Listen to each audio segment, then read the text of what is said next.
भूतिया हवेली कहानी। उत्तराखंड के पहाड़ों के बीच एक छोटा सा गांव था, धौलागढ़। गांव के बाहर एक पुरानी हवेली खड़ी थी, जिसे लोग भूतिया हवेली कहते थे। कहते हैं 100 साल पहले वहां एक अमीर जमींदार अपने परिवार के साथ रहता था।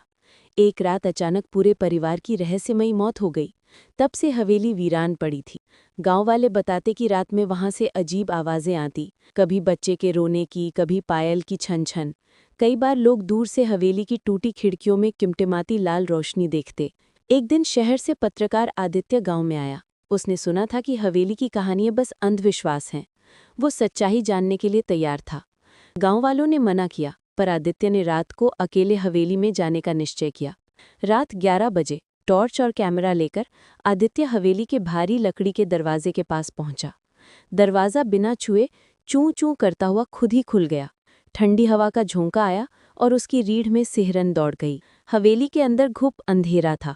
दीवारों पर जाले और टूटी तस्वीरें लटकी थीं। टॉर्च की रोशनी में अचानक उसे एक पुरानी पायल जमीन पर पड़ी दिखी। वो झुककर पायल उठाने ही वाला था कि ऊपर की मंजिल से किसी बच्चे के हंसने की आवाज़ आई, धीमी पर साफ। आदित्य का दिल जोर जोर से धड़कने लगा। उसने साहस करके लकड़ी की सीढ़ियां चढ़ना शुरू किया। हर कदम पर सीढ़ियां चरमरा रही थीं। ऊपर पहुंचा तो देखा एक कमरा, जिसके दरवाजे पर जंग लगा ताला लटका था। फिर भी दरवाज़ा आधा खुला था। परछाई। अंदर झांकते ही उसकी टॉर्च की रोशनी दीवार पर पड़ी। वहां किसी और की परछाई थी। आदित्य ने मुड़कर देखा, पर पीछे कोई नहीं था। तभी दरवाज़ा जोर से बंद हो गया। टॉर्च अपने आप बंद हो गई और कमरे में गहरा अंधेरा छा गया। हवा में अचानक किसी और की सांसें सुनाई दी, भारी और धीमी। फिर कान के पास एक ठंडी फुसफुसाहट आई, क्यों आए हो?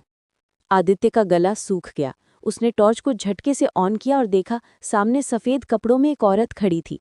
उसका चेहरा धुंधला, आंखें गहरी काली और पैरों में वही पायल चमक रही थी।